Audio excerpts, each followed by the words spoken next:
Salut à tous les rêveurs et les créateurs. Qu'est-ce que la créativité ? Un don réservé à quelques privilégiés ou bien une compétence que nous pouvons tous développer? Bienvenue dans Les Clés de la créativité, le podcast qui explore les coulisses des métiers créatifs et démystifie l'approche artistique. Chaque quinzaine, nous explorons le processus créatif d'un artiste, d'un entrepreneur ou d'un innovateur. Nous vous partageons leurs conseils, leurs astuces et leurs secrets pour vous aider à booster votre propre créativité.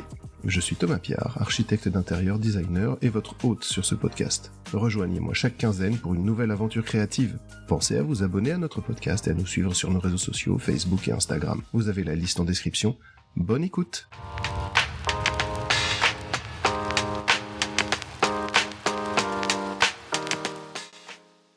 Aujourd'hui, j'ai le plaisir d'accueillir une invitée vraiment spéciale, Sylvie Castiglioni. Sylvie est réalisatrice et photographe, mais ce qui la distingue, c'est son engagement passionné pour l'empowerment féminin. À travers son travail, elle donne une voix forte et authentique aux femmes tout en captivant par sa créativité et son humanité. Son parcours est inspirant et son regard unique sur le monde nous offre une perspective nouvelle, toujours empreinte de sensibilité et de profondeur. C'est un véritable honneur de la recevoir aujourd'hui pour parler de son art et de son engagement. Bonjour Sylvie, bienvenue sur Les Clés de la créativité, merci beaucoup d'être là. Bonjour Thomas, merci de m'accueillir. Ah, c'est de bon cœur, on a essayé plusieurs fois avant d'arriver cette fois-là, donc c'est vraiment de bon cœur. Je voudrais que tu te présentes brièvement et que tu nous parles de ton parcours en tant que photographe et réalisatrice. Alors, c'est toujours un exercice pas évident de se présenter parce qu'on évolue et on n'est jamais la même le jour J comme le lendemain ou la veille. Mais si je devais me définir aujourd'hui, je dirais que je suis une artiste engagée pour la cause des femmes. Aujourd'hui, voilà, c'est ce qui m'anime et ce qui m'intéresse, c'est de redéfinir l'identité féminine dans nos sociétés modernes. Voilà. Donc ça, c'est qui je suis aujourd'hui. Mon parcours, alors il est assez traditionnel dans le sens où j'ai fait l'université, j'ai fait la fac d'art plastique quand j'étais plus jeune et les beaux-arts. J'ai eu une formation artistique, alors j'ai pas commencé par la photo tout de suite à l'université, mais j'avais de la peinture, j'ai un parcours avec un apprentissage multifacette de la création artistique. Et puis, vers 18 ans, j'ai commencé à mettre mes mains dans les bains photos, à expérimenter la photographie. Et ça a été vraiment un coup de cœur. Et c'est là où j'ai laissé de côté le reste, les autres modes d'expression, pour vraiment me consacrer à cet art. Et après, je pourrais en parler des heures sur comment est venu cet amour de la photo. Mais voilà, mon parcours de façon générale. On va être amené à parler de la photo et du cinéma comme moyen d'expression, mais je trouve ça intéressant vers 18 ans. Et alors pour les plus jeunes de nos auditeurs, les bains photos, il y a longtemps, on travaillait avec de la pellicule et on mettait les photos dans des bains pour les développer. Donc c'est des choses qu'on ne sait plus faire aujourd'hui beaucoup, sauf dans des labos photos. Mais c'est quelque chose qui se faisait avant. Votre serviteur l'a fait aussi plus jeune. Et qu'est-ce qui t'a amené à t'intéresser à la photo ? Oui, on en parlera dans un autre moment, mais oui, j'ai aussi fait un peu de photo à mes heures perdues en tant que jeune architecte. Donc qu'est-ce qui t'a amené à t'intéresser à la photo et au cinéma, mais en tant que moyen d'expression ? Quand j'étais adolescente, moi c'était les années 90 et c'était l'époque des supermodèles, des top modèles. Et quand j'étais plus jeune, j'ai vraiment été fascinée par ces beautés. Je pense que ça vient aussi d'une frustration. Moi, j'avais des modèles en fait qui ne correspondaient pas à qui j'étais quand j'étais jeune. Parce que moi, je faisais pas 1m80, j'avais des rondeurs. Et j'avais vraiment cette fascination pour ces femmes. Je me souviens avoir acheté mon premier magazine photo qui s'appelait Photo. Et il y avait vraiment cette projection. Et j'adorais ces femmes et j'avais envie de leur ressembler. Et je pense qu'inconsciemment, il y a une espèce de frustration qui s'est créée et qui m'a amenée à peut-être réinventer une autre forme de féminité pour pouvoir me l'accaparer quelque part, avoir une autre représentation de femme pour peut-être, moi, avoir moins de frustration. Donc je pense que c'est né comme ça, vraiment, de cette fascination pour ces corps. C'est aussi lié à mon histoire personnelle quand j'étais enfant, parce que j'ai eu des soucis enfant d'abus par rapport à mon propre corps. Et ça a été une manière de me réapproprier cette image, me réapproprier le corps féminin. je pense que voilà, ça a démarré de cette façon-là. Et puis après, petit à petit, je me suis engagée sans réellement m'en rendre compte au début, au niveau l'engagement féminin pour la cause féminine. Mais au début, voilà, je ne savais pas en fait pourquoi je faisais ce métier-là. Voilà, ça a été les prémices. C'est super intéressant. Je trouve ça extrêmement touchant la manière dont tu présentes ça. En fait, c'est une des raisons qui m'a amené à vouloir te parler, c'est entendre je crois que c'est un TED Talk que tu as fait où tu te présentais à travers ça. Et c'est vraiment ce qui m'a poussé à vouloir te parler. C'était ce côté à la fois à fleur de peau et cette capacité à traverser ça. Je vais rentrer un peu plus dans la partie créative. Et est-ce qu'il y a une manière particulière dont tu définirais ton style ou ta vision de la photo? Je dirais que je suis une instinctive. Je suis quelqu'un qui, comment dire, n'a pas forcément une vision cartésienne, une vision logique. Et la photo me permet d'accéder à toutes ces parts-là de moi, d'imaginaire, d'inconscient. Donc je dirais que je vais capter peut-être des choses non visibles, des choses que le cerveau cartésien ne pourrait pas capter. Donc, je pourrais pas dire que j'ai pas un style à mettre dans une case, mais en tout cas, voilà, j'ai une sensibilité, je suis à fleur de peau et je vais capter la fragilité, la vulnérabilité, des choses qu'on ne voit pas forcément avec un regard plus logique. Voilà. En fait, est-ce que c'est un peu une opposition à un côté académique avec des photos parce que j'ai le sentiment malgré tout que tes photos sont très travaillées au sens où voilà, tu te trompes pas d'ouverture, tu te trompes pas de cadrage, tout ça c'est maîtrisé, mais en même temps tu laisses de la place à l'instinct, c'est ça que tu veux dire, pour que si la photo est un peu plus... Excuse-moi, vas-y. Oui, non, c'est exactement ça. Je mets vraiment la technique au service de la créativité. C'est-à-dire que je ne vais pas m'encombrer d'une connaissance aiguisée de l'appareil photo. Enfin, je connais son fonctionnement, mais ce n'est pas vraiment ce qui va m'intéresser. Il faut que ça aille vite. Je n'utilise pas, par exemple, 50 sources lumineuses. Quand je travaille en studio, j'en ai 1, 2 maximum pour avoir quelque chose de plus simple qui ressemble à la lumière du soleil. Enfin, voilà, je ne vais pas m'encombrer de tout ça, ça m'intéresse pas en fait du tout. Ce qui m'intéresse, c'est cette connexion avec l'invisible, avec les femmes essentiellement. J'ai travaillé aussi avec des hommes, mais maintenant ce qui m'intéresse surtout, c'est les photos de femmes. Et le reste, oui, je m'en encombre pas finalement, ça glisse, ça m'intéresse pas plus que ça. J'aime bien ça parce qu'effectivement, je trouve qu'un travail avec un travail studio, mais avec peu de sources, ça donne un rendu plus brut et où ça laisse plus de place à l'expression à la fois du modèle et du photographe. Mais après, il y a des gens qui adorent avoir 50 sources et avoir des trucs ultra léchés avec peu d'ombre. Moi, j'aime quand il y a une vraie zone d'ombre et ça permet de donner beaucoup plus d'expression au travail photo. Et là, tu es rentré dans la partie thématique qui m'intéresse parce que tu as un regard social, tu as un vrai engagement dans ton travail et tu abordes ces thématiques. Donc là, tu parles du travail sur la femme et je voudrais que tu développes plus ça et qu'on comprenne mieux ton regard social. Disons que j'ai toujours travaillé avec des femmes. J'ai toujours essayé de capter quelque chose, mais sans en avoir conscience. C'est-à-dire que là, ça fait 22 ans maintenant que je suis photographe, que je suis artiste, mais les 15 premières années, voire même un peu plus, j'avais pas conscience du pourquoi. Pourquoi est-ce que j'avais besoin de m'accaparer ces corps, de les décortiquer, de comprendre, d'analyser, de développer peut-être un autre regard sur le corps féminin. Je ne savais pas pourquoi. Et puis, au fur et à mesure, avec une levée d'amnésie, c'est ce qui m'a amené à prendre conscience de mon rapport à mon propre corps et à ce que j'avais vécu. J'ai compris en fait le pourquoi. Pourquoi est-ce que j'avais ce besoin de me réapproprier mon propre corps et d'aider aussi les autres femmes à travers mon regard à se réapproprier le leur.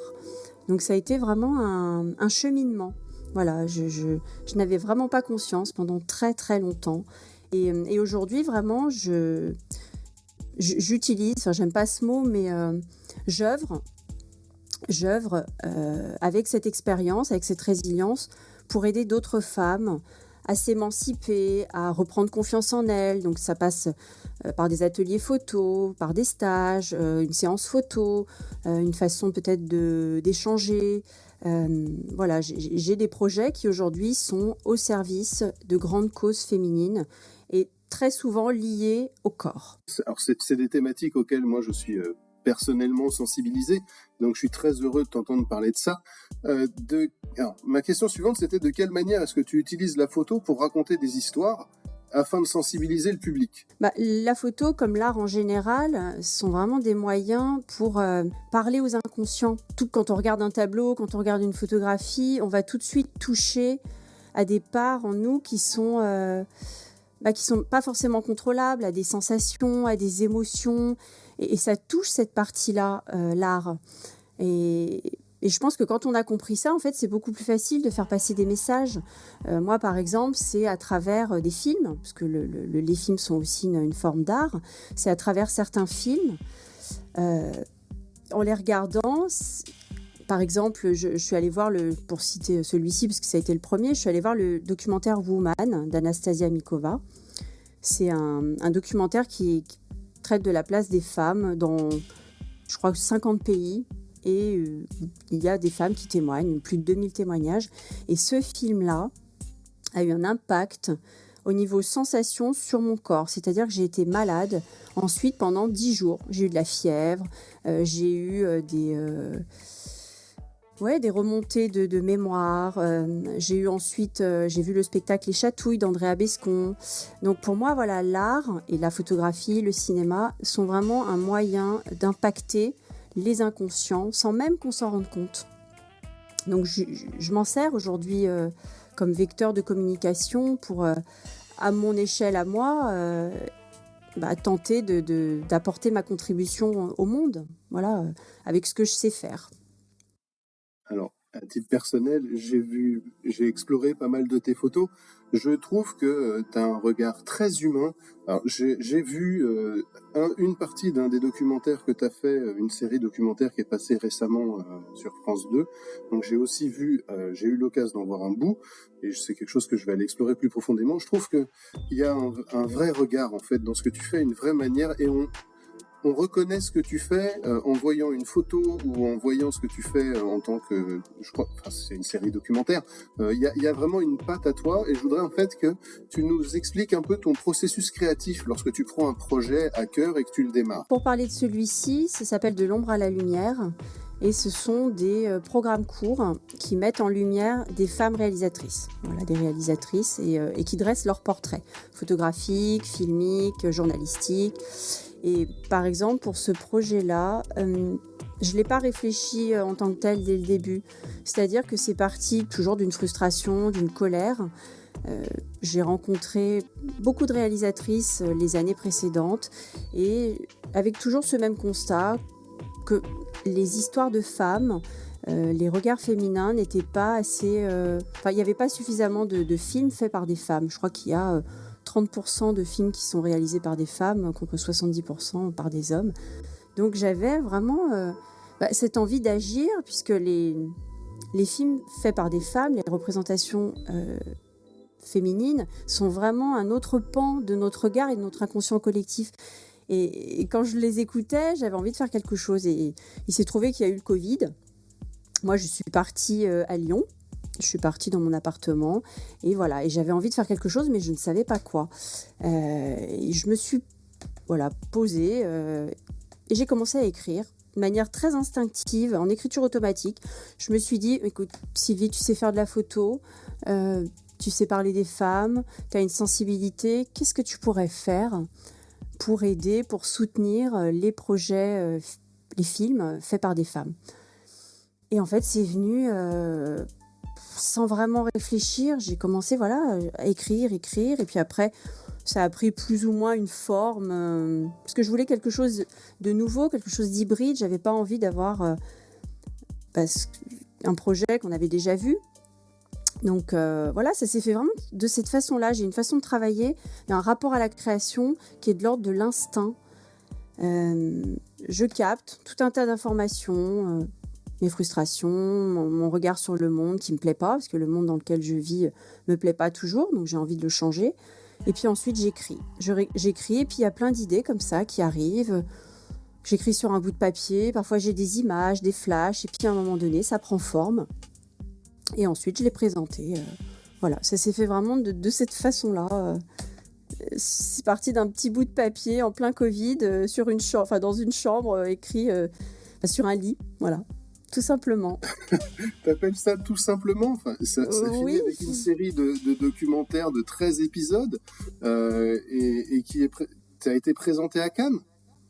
oui, en fait, on est inclus, on fait partie du Festival de Cannes. Donc oui, c'est ça qui est dingue, c'est qu'à la base, quand j'ai commencé à écrire, je savais pas du tout que ça allait se retrouver sur toutes les chaînes de France Télévisions, durant le Festival de Cannes, avec des partenaires extraordinaires. C'est vrai que je m'y attendais pas, mais je pense que l'envie était tellement forte d'agir, de faire quelque chose, que finalement, les planètes se sont alignées et tout en a découlé. Je te trouve très modeste sur ça. À mon sens, c'est pas seulement l'envie très forte, c'est que ce que tu disais avait un écho très fort. Et au-delà de ton envie à toi de faire ça, qui est fondamentale, derrière, tu as trouvé 13 personnes qui étaient prêtes à donner du temps et de l'énergie pour t'accompagner là-dedans, et que ça donnait une force phénoménale. Même plus que ça, puisque là, on est à la 3e saison. Donc la première saison, on en a eu 14. Puis la deuxième, je crois qu'on en a eu 12. Je ne veux pas dire de bêtises. Et puis cette année, on a eu 13 réalisatrices. Donc chaque année, oui. Elles en ont envie. Hein, elles en ressentent, elles aussi, le besoin. C'est des femmes qui ont envie de s'exprimer aussi. Quand elles défendent leur film, elles ne parlent pas forcément de leur intimité, de ce qu'elles peuvent traverser. Donc là, on leur offre aussi une fenêtre pour raconter leur histoire. Alors c'est assez court, mais n'empêche qu'on a quand même, on ressent quand même leur trajectoire, leur parcours, leur questionnement, et c'est ce qui est vraiment intéressant dans ce programme. Je suis absolument d'accord avec toi et je peux pas te contredire. J'ai la même démarche. Alors je n'ai pas la même, pour l'instant, le même impact, mais j'ai la même démarche que toi à travers ce que je fais là et j'ai envie de donner à tous les créatifs la possibilité de s'exprimer et effectivement, il y a un vrai besoin et une vraie envie à travers ça. Dans ce que tu as fait là, comme tu l'as dit, il y a eu des rencontres et ça se fait pas seul. C'est un travail très important. Du coup, la collaboration avec ces professionnels, avec ces artistes, comment est-ce que tu fais pour la gérer et de quelle manière est-ce que tu arrives à coordonner tout ça dans la vision créative que tu impulses? Je pense que c'est aussi l'énergie que je renvoie, c'est-à-dire que quand j'ai un projet qui me tient à cœur, je vais fédérer, là par exemple pour ce programme-là, j'ai appelé une amie, Manon Jiquel, qui est réalisatrice, pour qu'elle se joigne au projet. J'ai appelé une journaliste, donc je ne l'ai pas fait seule, bien sûr. Hein. Ensuite, des productrices qui nous ont accompagnés. Donc, je pense que c'est quand on croit vraiment très fort en son projet, qu'on est convaincu déjà soi-même qu'il y a quelque chose à faire, je pense que c'est pas si compliqué finalement d'attirer les bonnes personnes. C'est peut-être quand on doute que c'est plus compliqué, mais moi j'étais vraiment convaincue que j'allais faire quelque chose, je ne savais pas quoi, mais ça m'animait tellement, c'était tellement fort que de toute façon, j'avais pas d'autres possibilités. Et à chaque fois que j'ai un projet qui me tient à cœur, je pense que je fédère et je crée les connexions et les opportunités parce que je vibre vraiment pleinement ce projet. Je pense que ça part de là, déjà. J'entends ça très bien. Et en fait, même, c'est marrant parce que même dans ta manière de t'exprimer, tu es très calme, mais dès que tu parles de ça, la voix s'anime et on sent que sur ta chaise, ça frétille. Je l'ai senti. Ah mais je l'ai senti. J'avais les mains qui bougeaient. Ça y est, j'étais investie. Ça s'entend vachement et ça va être super agréable. Alors, dans un monde du cinéma, par exemple, qui, comme tu l'as dit, est à 70% gouverné par les hommes, est-ce que tu as rencontré des obstacles ou des défis particuliers pour explorer ça? Parce que ça reste un sujet sensible et ça peut aller assez vite de dire encore des bonnes femmes qui parlent de bonnes femmes. Je caricature volontairement, mais à mon avis, c'est quelque chose qui peut se retrouver en face de toi. Est-ce que je me trompe? Est-ce que tout le monde t'a ouvert les portes? Ou est-ce qu'il y a eu des obstacles à passer? Alors, sur ce projet-là, le problème ne s'est pas posé puisque j'ai travaillé essentiellement avec des femmes. C'est-à-dire que ce sont 2 productrices de France Télé qui ont produit le programme et qui ont été tout de suite ouvertes et qui l'ont accueilli les bras ouverts.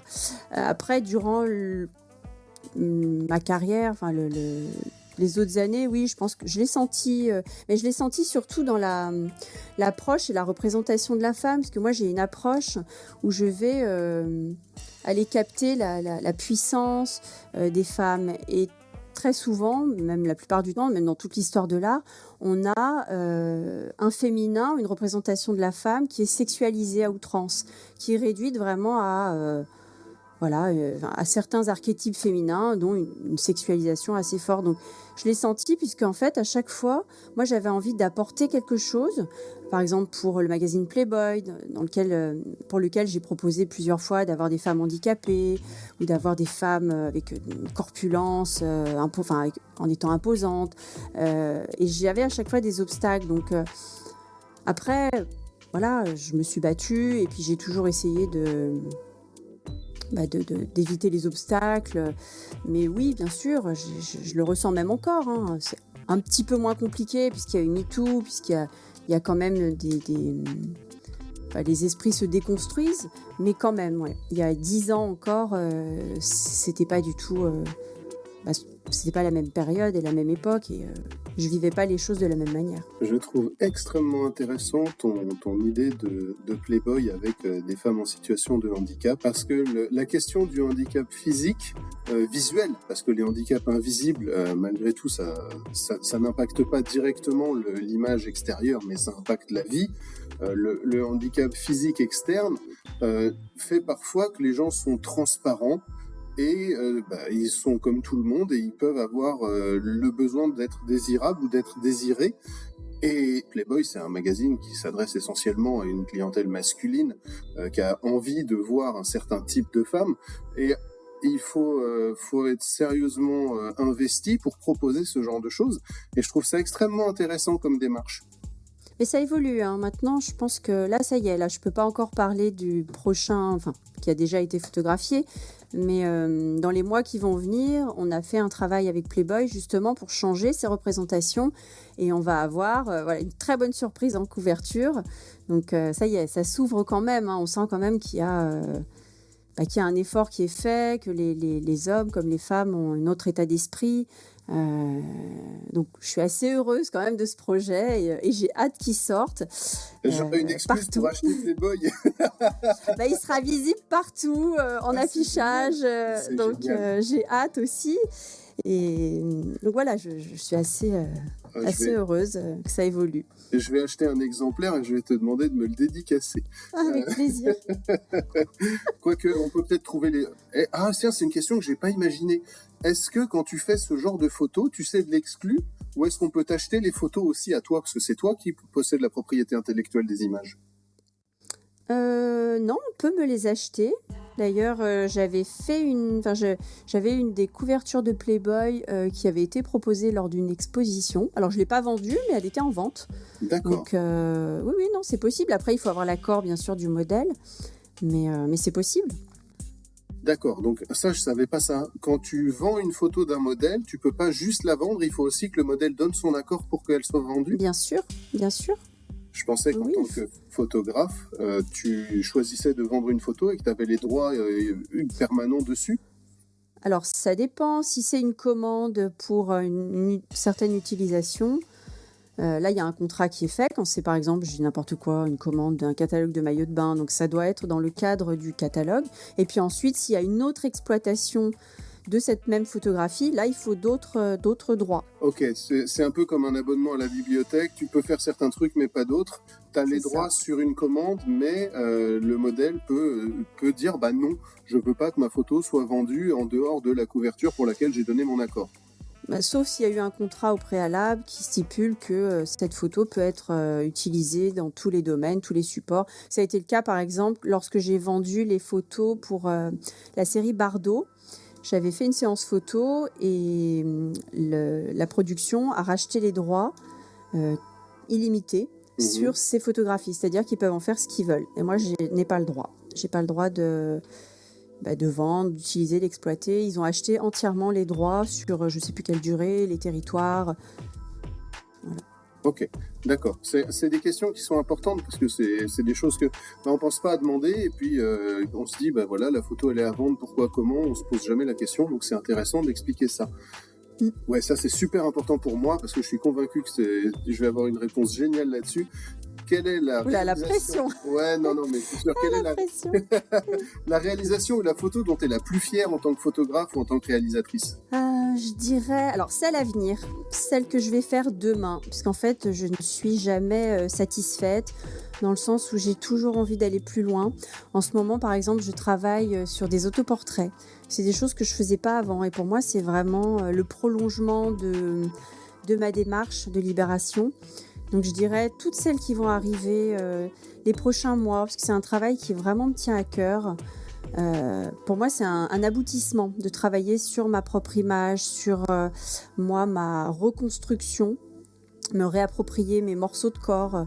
Je disais justement tout à l'heure, tu parlais de mon intervention sur une scène, et je parlais de ça, du fait que aujourd'hui j'ai besoin de me réapproprier, de recoller tous ces morceaux de moi qui ont été éparpillés. Et cette image, l'image que je vais produire demain, là j'ai commencé un travail depuis presque 1 an là-dessus, c'est celle-ci dont je serai la plus fière, puisque je serai, peut-être pas totalement, mais je serai vraiment en résilience et totalement reconstruite, bien, heureuse.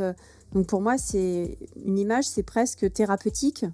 Et voilà, et c'est celle que je suis en train de construire là, en tant que femme, plus assumée, plus sereine. Ouais, j'entends que tu boucles la boucle en fait, c'est-à-dire que tu as commencé par en photographier d'autres sans vraiment comprendre pourquoi, puis tu as compris que tu voulais photographier les femmes, et au final, tu vas finir par te prendre toi-même en photo comme si tu te prenais par la main pour t'emmener voilà, là où tu as envie d'aller maintenant. Complètement, c'est un processus de guérison, et aujourd'hui j'explore vraiment ma propre puissance, celle qui m'a été volée quelque part quand j'étais enfant. Aujourd'hui, je me reconnecte. Et ça se traduit dans des créations artistiques, photographiques.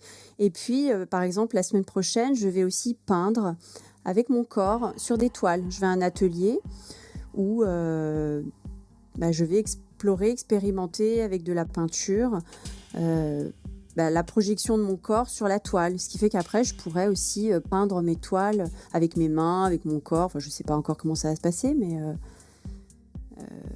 voilà, c'est en tout cas ma démarche.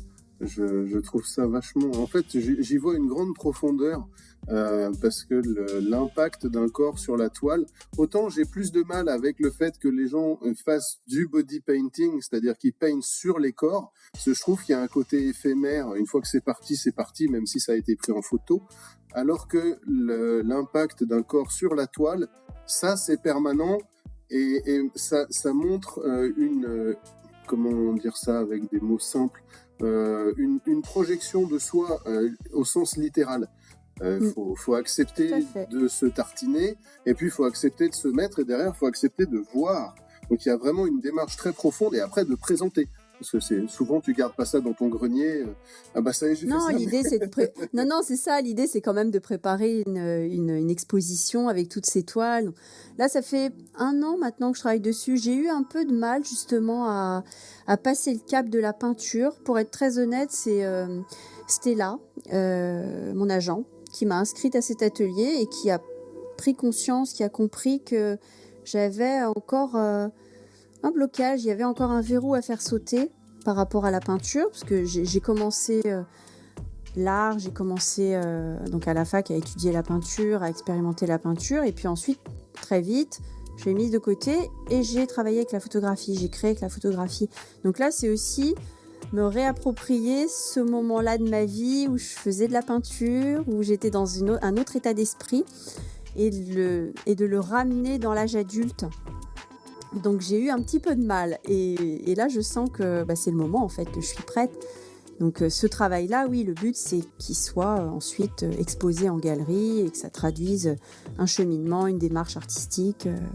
Je le fais pas pour rester dans mon salon, ça c'est sûr. C'est une nouvelle boucle bouclée en fait. Oui, c'est ça, ouais, complètement. Je sens que là j'arrive au bout d'un processus. Je ne sais pas après ce qui va se passer, mais en tout cas, du processus lié à la libération de mon corps et de mes traumas et de mon exploration artistique, oui, je sens que là, j'arrive à une nouvelle étape. Ah, ça fait plaisir, l'interview vient au bon moment. Complètement. Alors, il y a des trucs dont on n'a pas encore parlé, parce que effectivement, tu dis que tu es très instinctif, que la manière dont tu travailles jaillit un peu de toi, mais il y a quand même des artistes, des photographes, cinéastes qui t'ont inspiré pour ton travail. Oui, oui, il y en a même plein. J'ai plein de lectures, j'ai beaucoup de films qui m'ont impacté.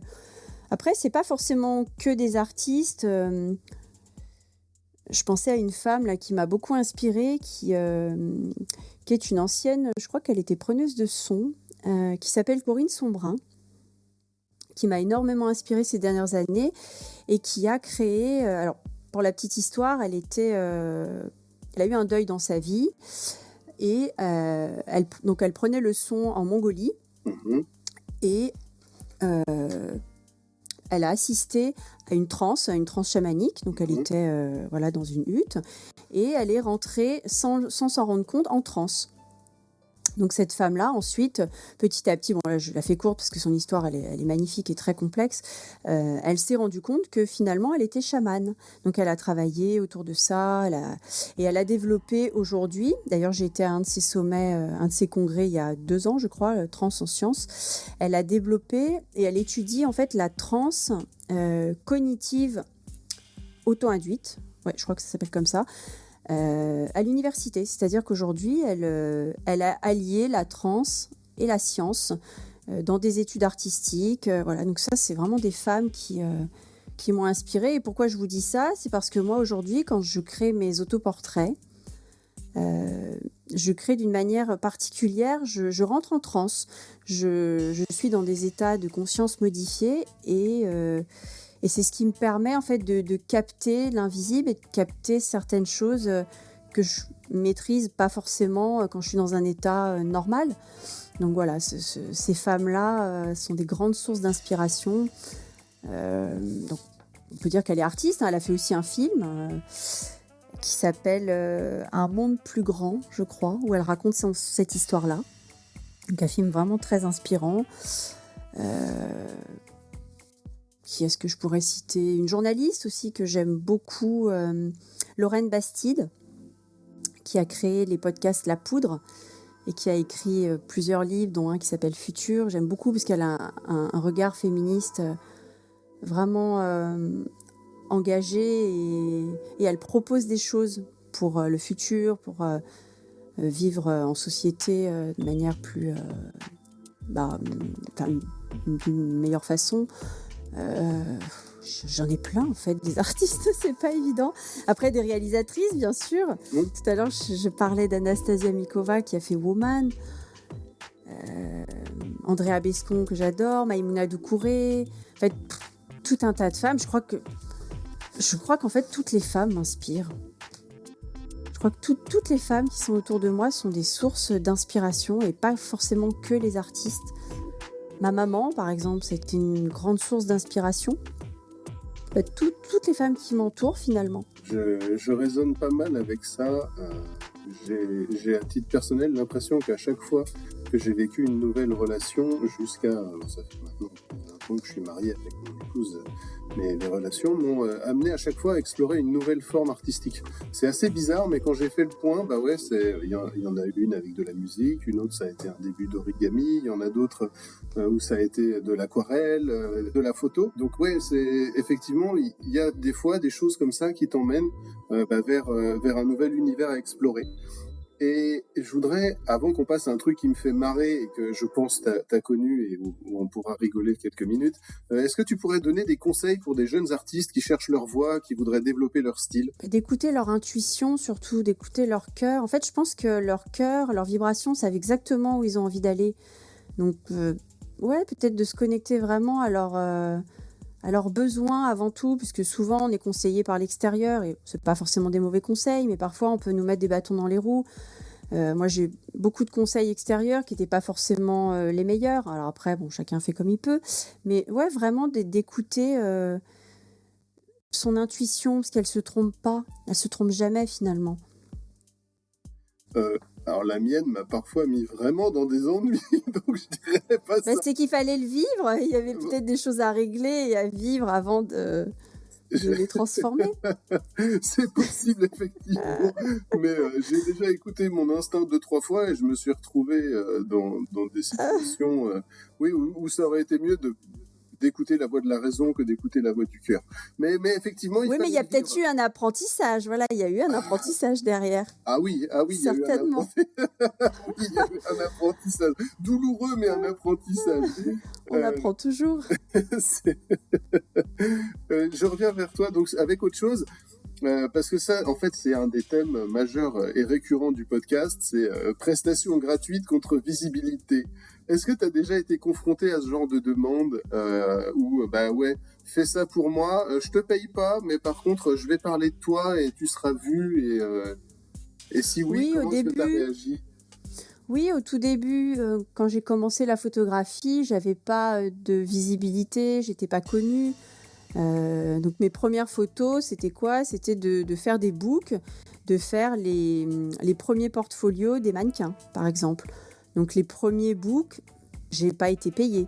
Mais à côté de ça, j'ai commencé à me faire connaître. Donc je pense que quand on débute, mais après, je pense qu'il faut aussi... il ne faut pas non plus travailler gratuitement tout le temps, mais peut-être avoir certains projets où c'est pour la visibilité, et puis d'autres, on est payé. Je pense qu'il faut juste... Tout est question d'équilibre. Après, je ne suis pas contre. Il ne faut juste pas que ce soit systématique et que ce soit mesuré. Si on sent qu'on va avoir de la visibilité, maintenant, il y a les réseaux sociaux. Donc, par exemple, pour certaines jeunes femmes, certaines femmes, j'accepte encore. C'est même moi qui leur demande d'ailleurs. C'est même pas j'accepte, je vais les chercher pour ça. Je les prends en photo parce que je sais que derrière, il va y avoir une grande visibilité sur les réseaux sociaux et que ça va attirer peut-être d'autres personnes. Mais juste essayer de trouver aussi son intérêt et ne pas travailler juste pour faire plaisir à l'autre. Il faut qu'on y trouve aussi son propre intérêt. Mais encore une fois, je pense que oui, c'est bien aussi d'avoir ces créations qui ne sont pas forcément rémunérées, avoir aussi des recherches. On peut avoir à un moment donné une idée et on n'a pas forcément envie d'être payé pour ça. On ne trouverait même d'ailleurs pas les personnes, mais d'appeler juste, moi je le fais souvent, j'appelle une copine, est-ce que tu veux, tiens j'ai telle idée, on fait telle chose, ou l'inverse, une copine qui m'appelle et j'y vais, sans problème. Et puis d'ailleurs la plupart du temps, les photos qui ont été faites entre guillemets gratuitement sont derrière achetées. J'ai l'exemple, j'en ai plein des exemples comme ça, mais avec un film d'une amie réalisatrice.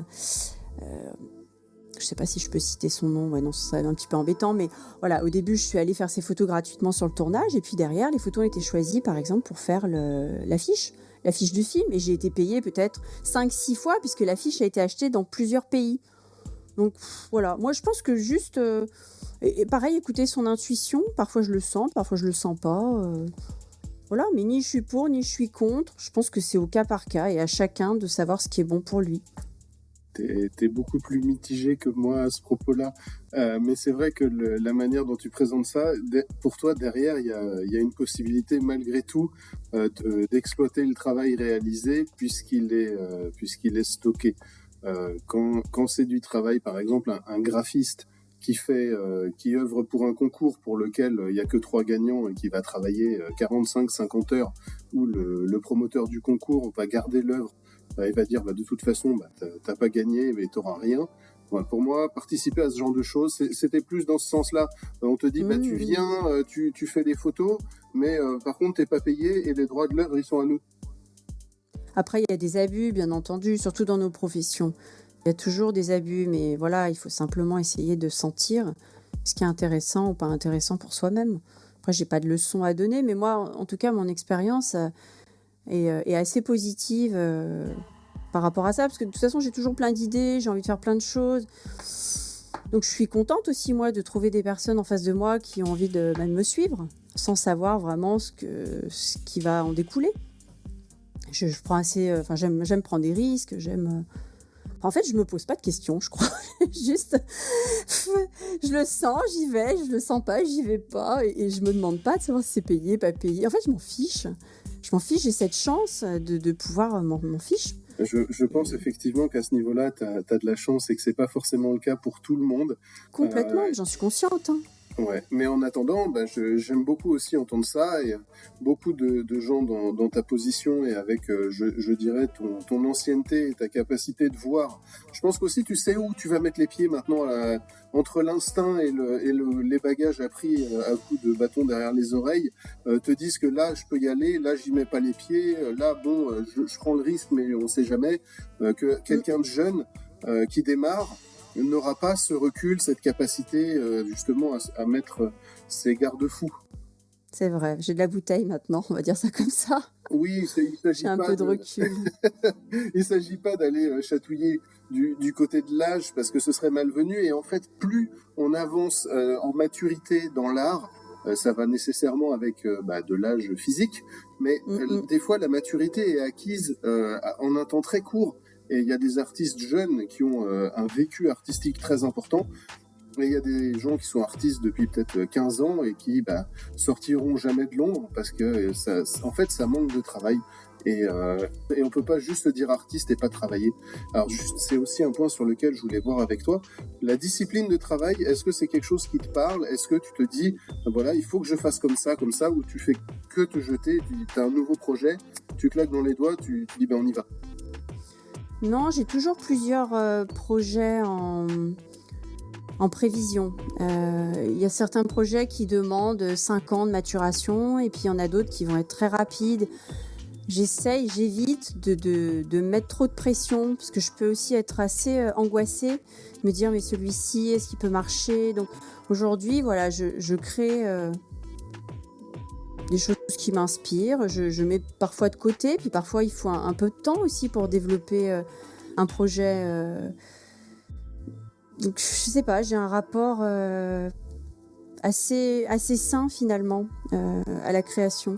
J'ai peut-être au début, je me suis mis beaucoup de pression il y a encore quelques années par rapport à ça.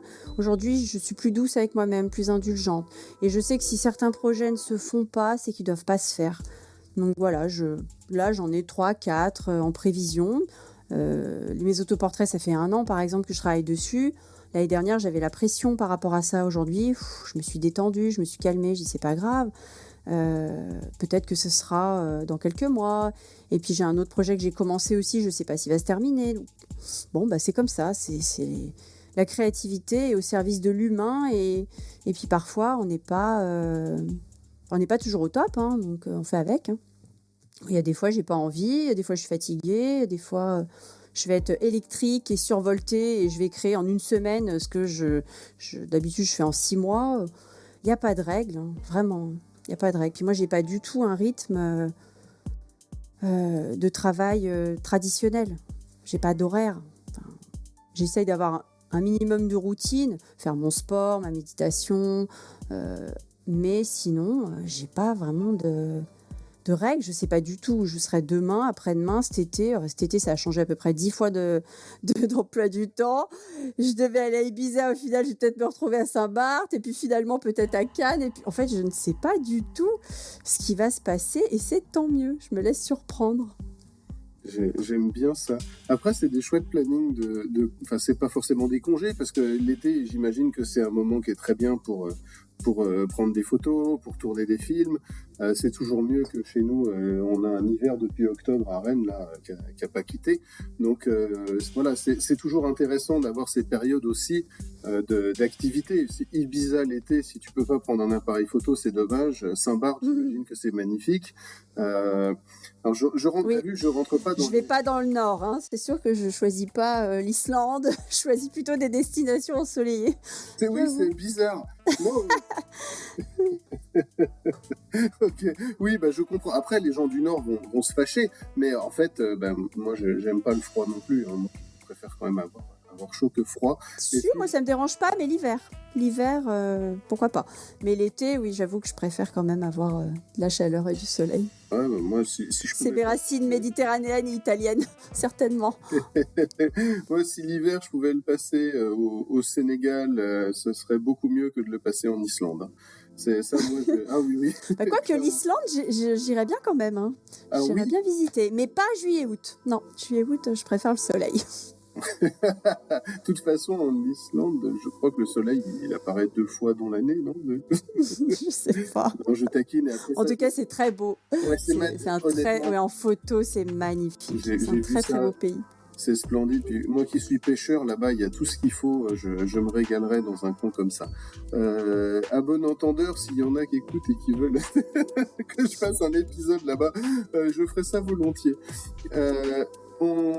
Ouais, j'ai à peu près fait le tour de ce que je voulais te demander. Si, un point super important, est-ce qu'il y a un message que tu voudrais transmettre là, à travers le podcast, aux auditeurs, à travers ton parcours, ton expérience, etc. Qu'est-ce que tu pourrais transmettre comme message, s'il y en a un? Bah qu'en fait, on peut toujours, traverser et guérir de ses blessures, guérir grâce ou à travers la création. Moi, ça a été vraiment un moyen d'exploration, un moyen de me libérer de tout un tas de choses, tout un tas de traumas. Donc, ouais, pour ceux qui écoutent, même ceux qui ne sont pas forcément artistes, mais chanter, dessiner, écrivez des poèmes. L'art, c'est vraiment un fabuleux moyen pour se faire du bien, pour écrire ou pour crier ou pour dire ce qui ne peut pas être dit, pour dessiner ce qui ne peut pas être dessiné, enfin pas dessiné, mais tout ce qu'on ne peut pas exprimer, on peut l'exprimer à travers l'art et c'est vraiment libérateur. Donc même si vous n'êtes pas artiste, faites-vous confiance et allez-y, écrivez des livres, peignez, je sais pas, ramassez des feuilles, faites des œuvres, peu importe, même si c'est pas vu, ne serait-ce que pour soi-même, en fait, ça fait vraiment du bien. Je crois qu'on a notre titre. Hein. Je crois qu'on a notre titre. Se guérir à travers l'art. Je crois que je vais garder ça comme titre pour ton épisode. Parce que c'est vraiment, en fait, c'est tout ce qui sort à travers ce que tu dis et j'adore ça. Comment est-ce que le public peut soutenir les artistes et contribuer à la diffusion de leur message? En s'y intéressant déjà, en allant... maintenant, on a quand même accès sur les réseaux. Il y a de plus en plus de fondations aussi qui ouvrent leurs murs. Donc, juste de s'y intéresser, d'aller, d'explorer, de pas avoir peur. Parce que souvent, on a cette appréhension de se dire « mais l'art, c'est pas fait pour moi ». Alors qu'il y a des gens extraordinaires. Moi, j'ai rencontré par exemple au Festival de Cannes une jeune femme qui fait des vidéos sur YouTube sur l'archéologie. Elle vulgarise l'archéologie.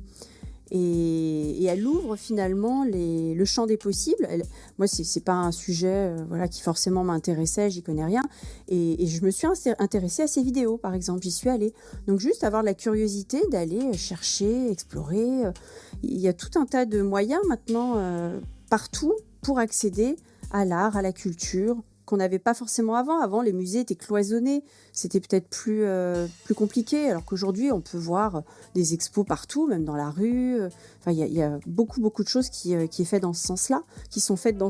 Donc, juste, avoir un peu de curiosité et si on peut amener ses enfants voir une expo, ou si on peut, hein, je sais que c'est pas toujours évident, mais voilà, avoir au moins cette ouverture, parce que l'art, c'est une autre vision, un autre regard sur le monde. Et ça fait vraiment du bien. Je vais te laisser le mot de la fin pour conclure l'interview. Le mot de la fin, que c'est que le début. C'est que le début. Il y a encore plein de choses à explorer, à voir, à vibrer. C'est que le début. En tout cas, moi, c'est la fin d'un cycle, mais c'est le début d'un autre. Donc, c'est que le début pour moi. On vous a fait un petit bonus. On va vous parler d'un sujet qu'on a en commun avec Sylvie. Sylvie, je t'écoute parler de ton projet en kiné et je te pose des questions quand ça me vient. Alors, c'est un projet qui est né avec les Girls Support Girls, qui est un collectif de femmes qui se réunissent une fois par mois autour de questions de femmes dans le cinéma. Et ces femmes-là, lors d'un dîner, ont invité une Guinéenne, enfin une franco-guinéenne, qui est réalisatrice et qui nous a proposé d'aller faire ces déjeuners, ces rencontres en Guinée. Et de là est née l'idée aussi de proposer des ateliers. Alors on a un déjeuner où on échange tout ensemble et on a aussi eu l'idée ensemble de faire un atelier de self-esteem. C'est quoi l'atelier de self-esteem ? C'est un atelier photo où les femmes viennent une par une se faire prendre en photo par moi-même, par mes soins. Et là, il se passe tout un tas de choses. En fait, elles s'amusent, elles se libèrent, elles sont complètement déconnectées avec leur réalité habituelle. Elles se lâchent et ça permet de reprendre confiance en soi, de s'amuser, de capter, comprendre qu'on est ultra puissante. Donc voilà, et l'idée de ces ateliers, c'est ensuite de les amener un petit peu partout dans le monde. Là, on est en train de voir pour le Sénégal, on a un autre pays d'Afrique, je crois que c'est Madagascar. Moi, j'ai aussi peut-être une autre piste pour un autre pays. Enfin voilà, l'idée, c'est de le développer un peu partout dans le monde et d'avoir des ateliers, des relais de ce type d'atelier. Voilà, pour les grandes lignes.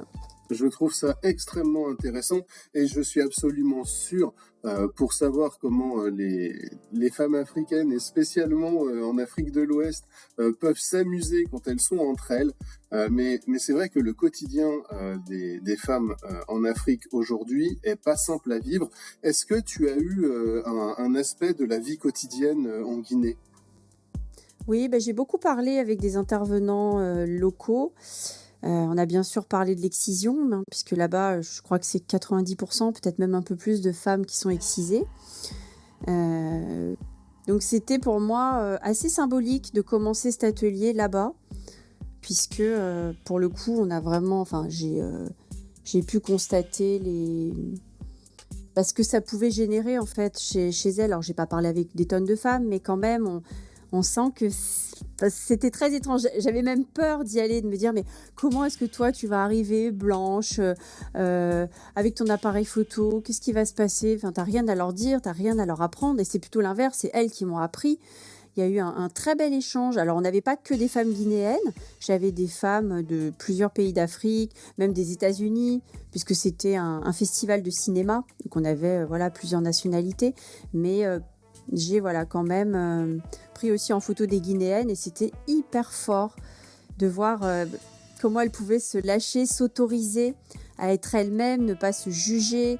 Elle s'autorisait à être, comme on dit nous, à faire les belles, parce que là-bas, non, mais il ne faut pas trop. Et là, vraiment, elle s'amusait. J'ai senti un lâcher-prise total pendant ces ateliers et c'était super fort. Donc j'avais envie aujourd'hui de le proposer un petit peu partout et de le développer pour soutenir énormément de femmes le plus possible.